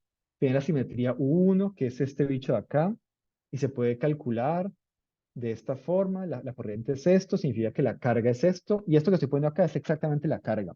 La carga asociada a esta simetría U1 de el campo escalar complejo y libre. ¿Mm? Entonces, cuando hagan la tarea, van a entender esto. Entonces, otra vez, tenemos el vacío cero y podemos crear una antipartícula aplicando la creación C, digamos que el C es para la antipartícula, y vamos a crear una partícula aplicando el operador de creación B, o sea, B daga. Y en general, el campo y el campo conjugado es una superposición, es una suma con exponenciales, claro, de estos operadores de creación y aniquilación.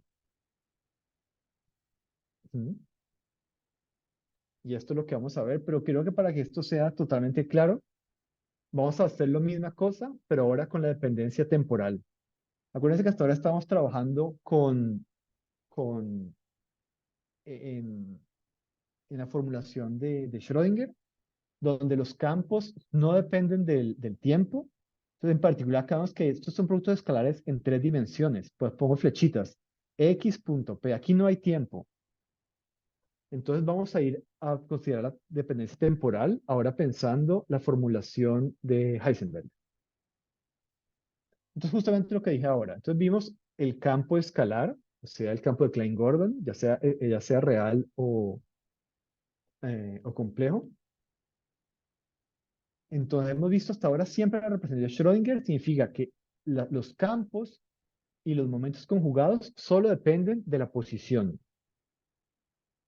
Y ya sabemos, queremos ir a la representación de Heisenberg, donde los campos y los momentos conjugados dependen de la posición, pero también del momento, perdón, del tiempo y del tiempo. ¿Sí? Y habíamos visto, igual que en mecánica cuántica, cómo se va de uno al otro. Entonces, para ir poner la dependencia temporal, o sea, en la representación de Heisenberg, lo que hacemos es hacer como este sándwich con exponenciales de I por el hamiltoniano por el tiempo. Positivo en un lado, negativo en el otro. Y ya está. Y la evolución de este operador me lo da simplemente el conmutador. Como lo vimos antes, ¿te acuerdas que dijimos que el número de partículas era constante? Significa que la conmutación del operador número con el hamiltoniano era cero. Es exactamente lo mismo, ¿no? Entonces lo que estamos diciendo es que los campos, todo lo que hemos visto ahora, que era este campo de acá, que solo dependía de la posición, y el momento jugado que solo dependía de la posición, en la representación de Schrödinger, para ir a Einstein, la representación de Einstein, simplemente hay que multiplicar a la izquierda por e a la ht y a la derecha por e a la menos ht. Y ya está. Sencillo, ¿no? Se hace este sándwich de exponenciales y ya vamos de una representación a la otra. De Schrödinger nos vamos, de Schrödinger acá, nos vamos a Einstein acá. Y vamos a ver qué pasa. Entonces, en la representación de Heisenberg, las reglas de conmutación, por definición, son a tiempos iguales. O sea que pongo conmutar campos en el mismo tiempo en diferentes posiciones y eso es igual a cero, conmutan. Lo mismo con los momentos en el mismo tiempo en diferentes posiciones. Y el campo con el momento conjugado en el mismo tiempo es I por el delta de Dirac en tres dimensiones de X menos Y. Y bueno, recuerden lo que hemos visto 50.000 veces más o menos, que es el campo de Klein-Gordon, que es el campo escalar real libre. Tiene estas miltonianas, esto lo habíamos visto. El término cinético, un término de gradiente y el término de potencial, que es simplemente la energía, es el término de masa, perdón, el término de masa. Y teniendo esto, podemos demostrar, que es la tarea que viene esta semana, cómo las reglas de conmutación del campo con el hamiltoniano y del momento con el hamiltoniano, que son estas cosas de acá. Y es importante saber esto porque si sé cómo conmuta un operador con el hamiltoniano, esto me dice cómo es la dependencia temporal de ese operador. O sea, en particular, si sé cómo conmuta el campo con el hamiltoniano, sé cómo evoluciona el campo, la evolución temporal del campo, ¿sí? La derivada del campo con el tiempo. Y lo mismo para el momento.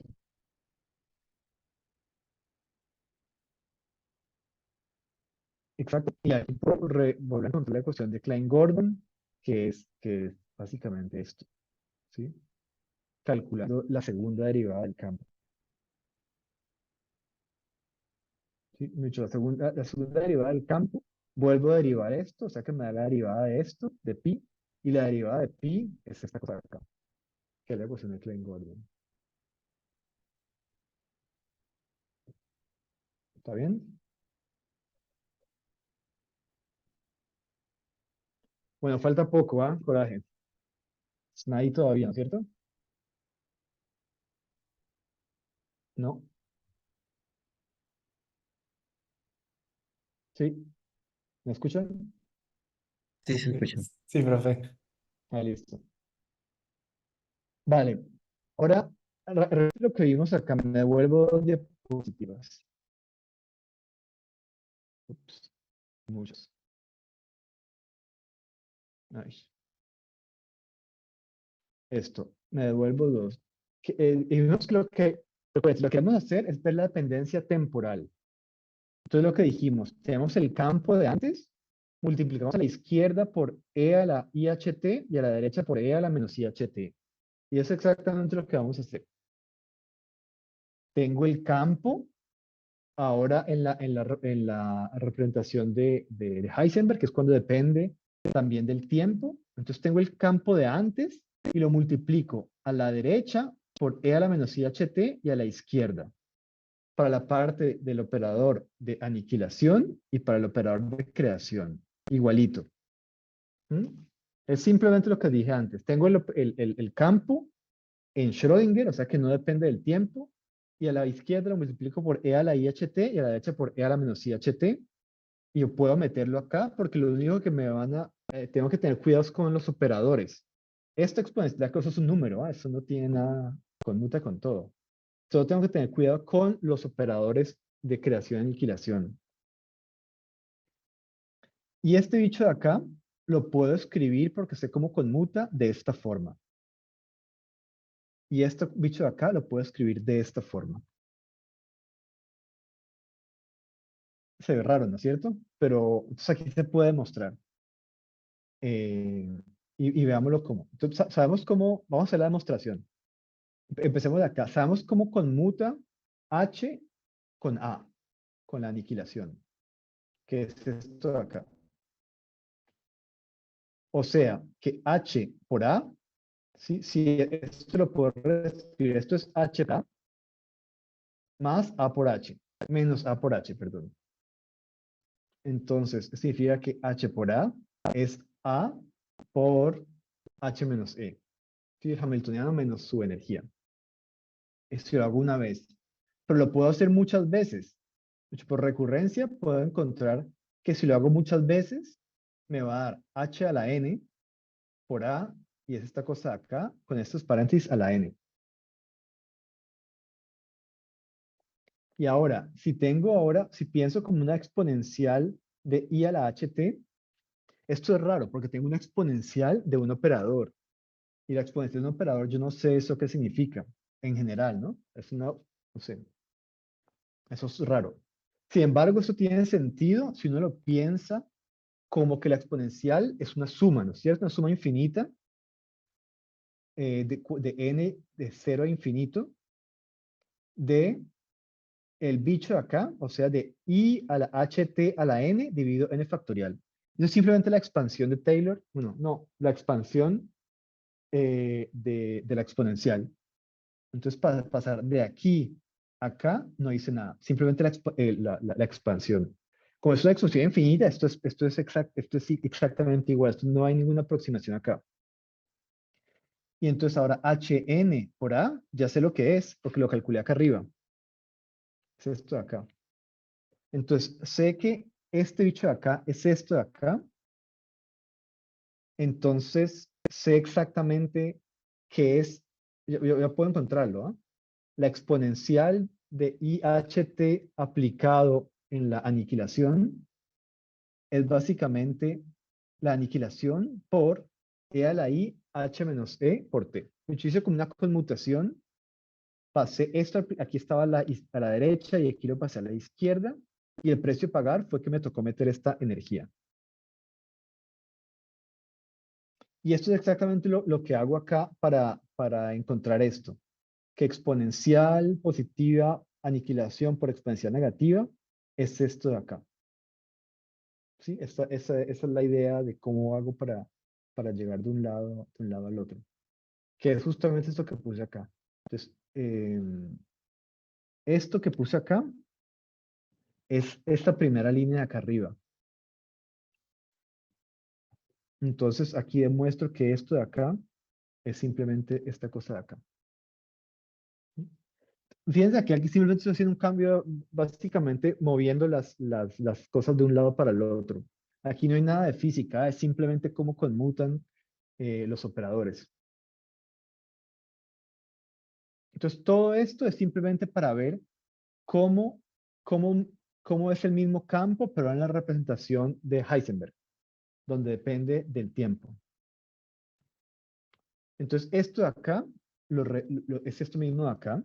Entonces, el campo ahora en la representación de Heisenberg, o sea, cuando depende del tiempo, es esta expresión de acá. Entonces, de la integral tridimensional de 1/2 por la raíz de 2 por la energía, por algo que es muy parecido a antes. Aniquilación por e a la menos i xp, pero miren que ahora este xp es un producto en 4 dimensiones. Ya no es el producto de vectores en 3 dimensiones, sino es x mu por mu más, más creación de e a la i xp. Entonces, acuérdense de esto y me voy a volver un poquito para ver. Esto es la formulación de Heisenberg. Volvamos a la formulación de Schrödinger. ¿Dónde está?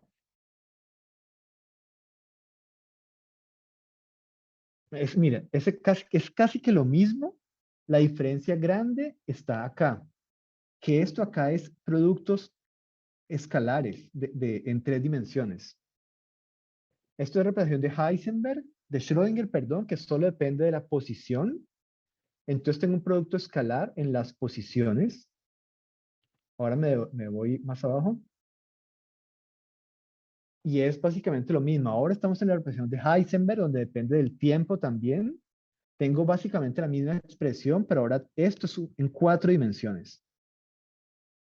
¿Mm? Y lo mismo para el momento. Se puede hacer lo mismo para el momento. El momento sigue siendo básicamente la velocidad, la derivada del campo con respecto al tiempo. Entonces, ¿qué vemos acá? Entonces vemos la dualidad onda-partícula, porque este phi, bueno, ¿por qué onda-partícula? Porque finalmente hemos hablado todo el tiempo de ondas, ¿no? En el sentido que hemos pensado todo esto como osciladores, como una superposición de osciladores armónicos. O sea, un oscilador armónico es una onda, ¿no es cierto? Pero también hemos visto que esto corresponde a generar partículas de momentos P, o de energía, una energía dada. Entonces, esto es una cosa rara, ¿no? Esa dualidad onda-partícula creo que nadie lo termina de entender totalmente. Pero bueno, esto phi crea y destruye partículas, crea partículas con este operador de creación, destruye con el, con el operador de aniquilación. Y es una combinación de soluciones, una combinación con esta exponencial de la ecuación de Klein-Gordon. Recuerden que esto es un campo escalar real, libre, de masa m. Entonces son bosones, vimos también. eh, y me satisfacen la ecuación de Klein-Gordon, que es esta de acá. Y aparecen, vemos acá, esto se puede expandir en la parte temporal y la parte espacial. La parte temporal, perdón, corresponde a E a la menos I energía por el tiempo. Y E a la mucho más y menos. Con menos y con más. Donde E recuerde que es la energía, o sea que es algo positivo. Esto es, ups, aquí tengo un typo. La energía, como siempre, es raíz cuadrada de P cuadrado más M cuadrado. Voy a anotar eso si no se me olvida. La 23.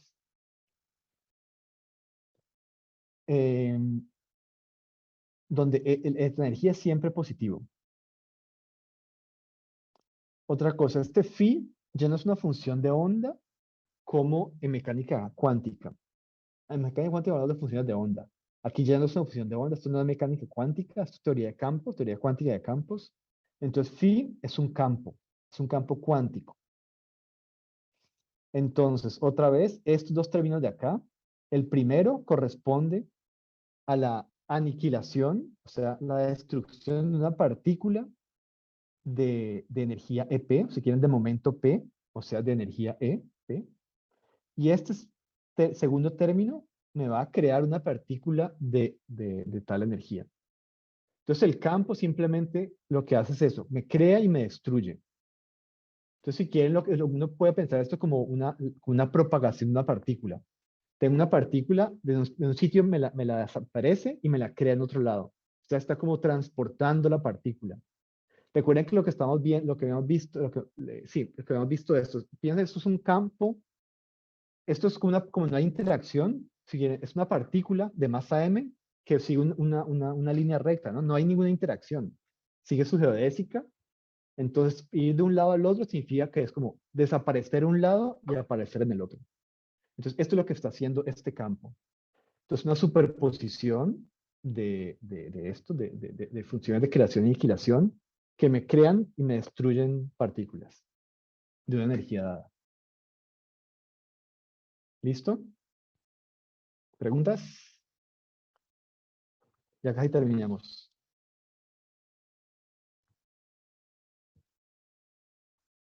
Próximamente, o sea, mejor dicho, terminamos por ahí. Pero simplemente quiero dar un abrebocas para el jueves, para, para que no puedan dormir esta noche ni mañana.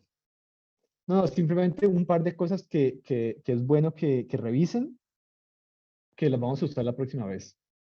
Entonces, una cosa es que este bicho de acá, revisen, esto no parece, pero esto es un invariante de Lorentz. ¿Por qué no parece? Porque aquí tengo solo una integral en 3 dimensiones, no en 4. Y aquí tengo una energía. O sea, aquí ninguna cantidad es un invariante de Lorentz, ni la parte de arriba ni la parte de abajo es invariante de Lorentz. Sin embargo, el total es invariante de Lorentz. Ups, y aquí también tengo, aquí es un cuadrado, perdón, eso está mal. En la 24. Pero uno puede convencerse de que eso es invariante de Lorentz reescribiendo esto. Entonces, este bicho de acá, uno lo puede reescribir de esta forma, con una integral en 4 dimensiones con un delta de Dirac. Y aquí todo es invariante, porque esto es claramente invariante, es una integral sobre las 4 dimensiones. Y este p cuadrado, recuerden que es un producto en 4 dimensiones. P cuadrado es energía cuadrado menos momento lineal cuadrado. Entonces aquí todos los términos son invariantes de Lorentz, o sea que el total es invariante de Lorentz. Entonces sí, esto es invariante de Lorentz a la derecha, a la izquierda es invariante de Lorentz. Solo que vamos a necesitar la próxima vez, entonces por eso lo pongo como para familiarizarse. Y otra cosa es cómo se usa una integral de una función por el delta de Dirac. Y esto lo pueden ver, por ejemplo, en Wikipedia o revisar su libro favorito de identidades matemáticas. Si uno tiene este bicho de acá,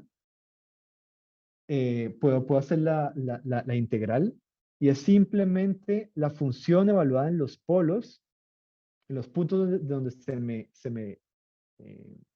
se me anula esta función por 1 sobre el valor absoluto de la derivada de la función del integrando de la función de Dirac evaluada en esos polos sumando sobre todos los polos. Esto es una identidad, aquí no hay nada de física, esto es una identidad matemática de las funciones de Dirac. Por ejemplo, revisen Wikipedia, esto lo saqué de Wikipedia, esta cosita de acá. Entonces revisen y ahí está. Y una cosa más, pues no sé si se acuerdan del curso de variable compleja, el teorema de los residuos, la integral de Cauchy, todo esto. Si no se acuerdan, no importa, por ahora, el jueves sí va a importar. Revisen esto, revisen sus libros de cálculo, el teorema del residuo, aquí puse 3 links de Wikipedia que pueden revisarlos.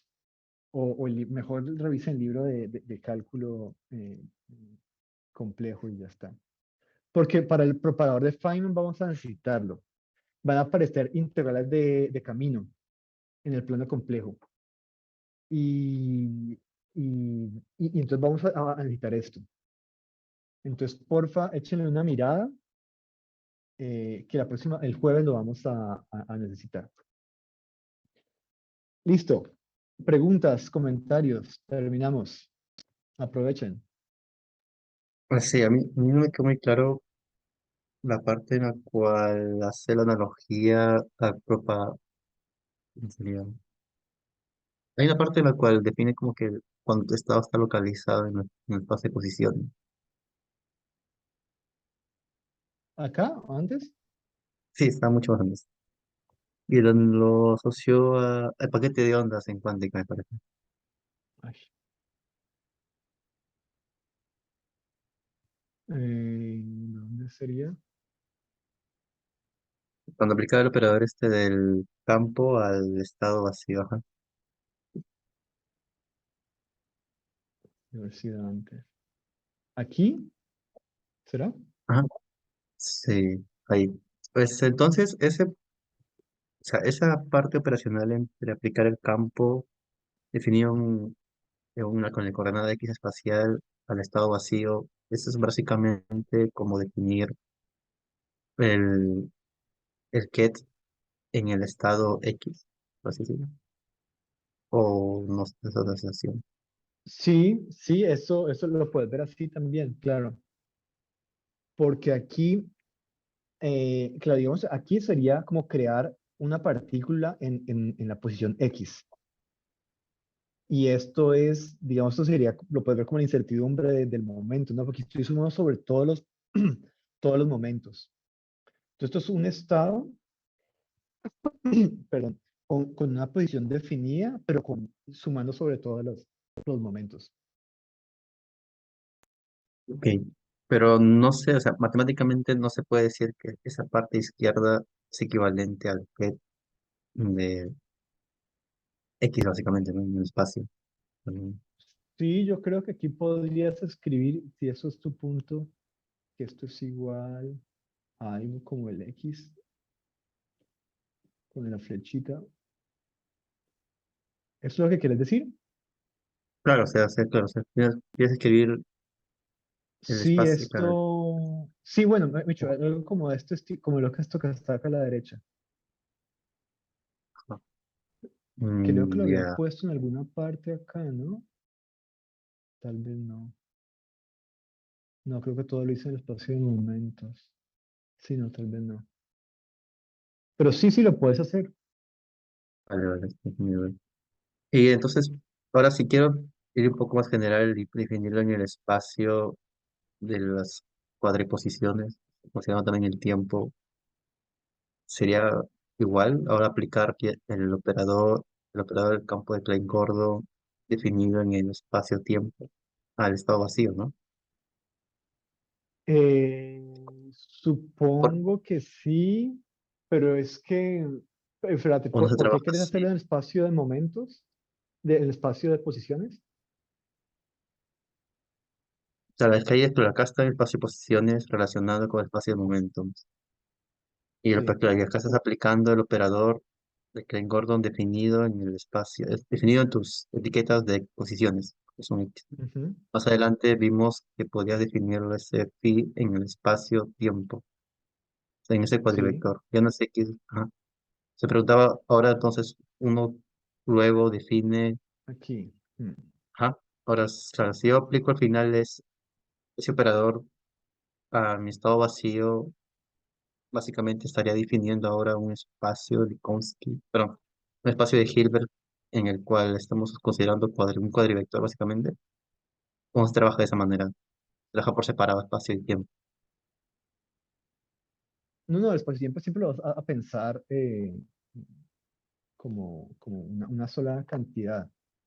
Eh, pero espera, es que, ¿por qué querés hacerlo en el espacio de los momentos y no en el espacio de las posiciones? Perdón, en el espacio real y no en el espacio de los momentos. Eso era una pregunta, Micho, ¿tienes algo en mente exactamente? Ah, no, es más que nada se preguntaste, o sea, si luego se define un ket de que inquiet para el, sí, el cuadriespacio, el espacio de Sí, cuadriposiciones. eso lo vamos a empezar. Esto lo vamos a hacer la próxima semana y cuando hablemos de los propagadores. Pero es un poco esto que puse acá, porque lo que está haciendo sí, lo que está haciendo este campo, que es básicamente crear y aniquilar partículas en distintas posiciones o con distintos momentos. Eso es lo que vamos a hacer, sí, como el propagador, lo que les dije. Entonces, esto me puede quitar una partícula de un sitio y ponérmela en el otro. O sea, si quieren propagarla de un lado al otro, eso se empieza a hacer en el espacio real, pero después vamos a ver que es mucho más conveniente hacerlo en el espacio de los momentos. Y pensar, por ejemplo, en un proceso cualquiera, en el LHC. Todo lo que tenés son colisiones de partículas con energías o momentos, si querés, bien definidos. La posición, vos nunca sabes exactamente dónde entran en colisión, ¿no? Eh, pero lo que está bien definido es la energía. Entonces, en general, igual, el estado final, vos medís la energía de las partículas del estado final, las velocidades, los momentos. La posición no es tan interesante porque sí. Entonces, si bien vamos a empezar haciéndolo todo en el espacio real, rápidamente vamos a irnos al espacio de momento y vamos a hacer todo en el espacio de momentos. Porque además físicamente en un experimento tiene más sentido hacerlo así. Vale, vale. Y en la segunda parte, cuando habla del campo escalar complejo, cuando se asocia al conjugado y el no conjugado a partículas, sí, bueno, ya partículas y partículas, no es necesario primero introducir algún término asociado a la carga de la partícula que se está hablando, para luego decir que esto es antipartícula y esto es partícula, como tal. Carga como Porque, por carga ejemplo, eléctrica, ¿quieres decir? por ejemplo, ahí la corriente de Nether asociada a al campo de Klein Gordon complejo todavía no tiene el término de carga, por ejemplo. Y yo recuerdo lo que vi en mecánica cuántica relativista, por ejemplo, eso se le da una reinterpretación después de multiplicar la carga de la parte que están estudiando. Entonces, en campos no se introduce eso, o se introduce después, o ya Sí, de frente, pues, esto lo vamos a asociarlo. ver después, por ejemplo, la carga. eh, Se me va a acabar la batería. Eh, sí, esto lo vamos a ver, creo que las próximas semanas. ¿No? Sí, sí, vamos a ver eso. Mm.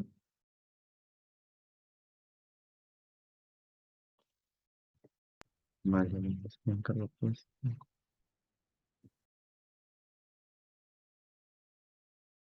¿Hay más preguntas o comentarios? Entonces, si quieren, a ver, otra vez les pongo mi correo, eh, nicolás.bernal@nyu.edu. Entonces, si quieren me envían la tarea al correo o si no a esta plataforma que, bueno, les deberían decir cómo hacerlo. Yo todavía no sé cómo meterme, pero en principio la plataforma ya está disponible. Entonces, porfa, háganlo de alguna de las dos formas, ¿sí? Y así yo puedo ponerlas a corregir. No, no, hermano, ¿cierto? ¿Otra pregunta? Bueno, pues nos vemos el jueves entonces. Muchas gracias. Hasta Ya se luego, puso. profe. Vale. Muchas gracias.